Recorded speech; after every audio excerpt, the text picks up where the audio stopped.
on chanting.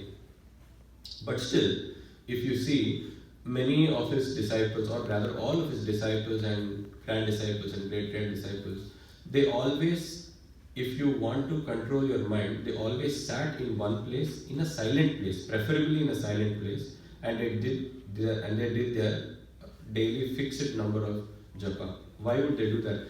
Because while chanting, the most important part of chanting is you are hearing. Sorry, you are hearing, and your mind is put under control. Right? When your mind is under control, what happens is when you are hearing, the mind does not waver, and the mind is put into what you are chanting, into that, focused on Krishna. Right? That's what's happening. When you're sitting, especially, even when we sit sometimes, if you notice today, this is not against anybody, even I also do it sometimes, but even when we sit for our one round of chanting after the class, how do we chant? We go like this: Hare Krishna, Hare Krishna, Krishna Krishna, Hare Ram, Ram Ram, Hare Hare, Hare Krishna, Krishna Krishna, Hare Ram, Hare Ram, Ram Ram, Hare Krishna, Hare Krishna, Krishna Krishna, Hare Ram. This is how we chant. We can't.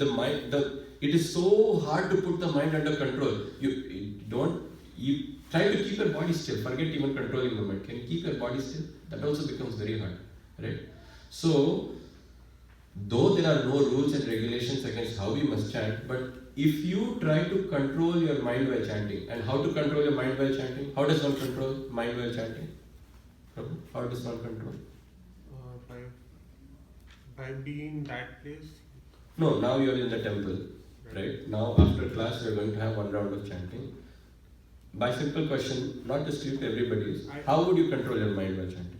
What is the method you would apply? Let's say. I watch Krishna. You see Krishna. Feet of Krishna Okay. while chanting. Okay. Anybody else? Anybody else do something different?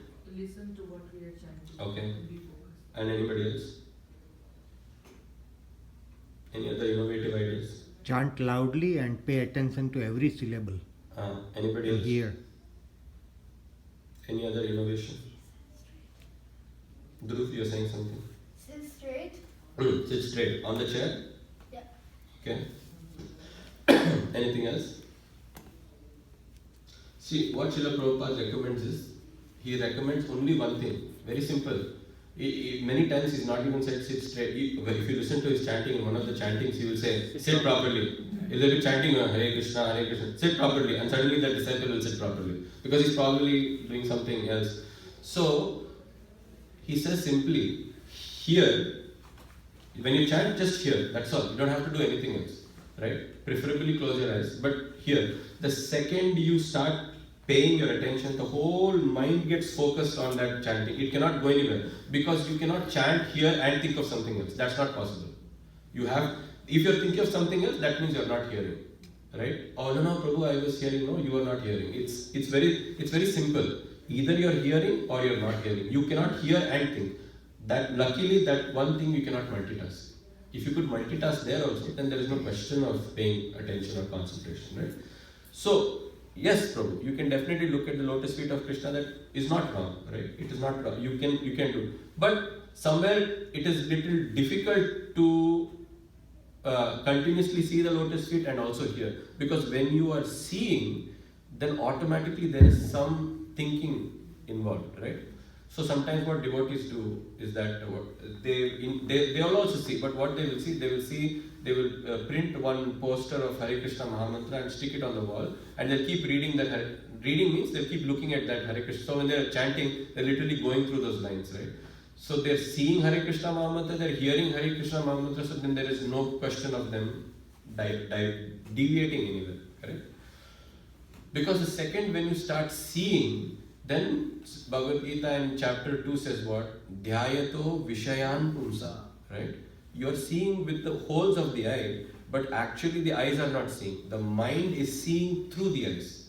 And when the mind sees through the eyes, mind starts processing, right? Whatever you see, I mean, I'm not saying in this case, but in any other case, or generally also, when you see through your eyes, immediately what happens? Dhyayato Vishayan Pumsa Sangasteshopajayate. We form association with that particular object that you're seeing, and the mind starts processing. Sangasteshopajayate, Sangat Sanjayate Kama. Automatically it will think, I need to have it, or I need to experience it, I need to own it, right?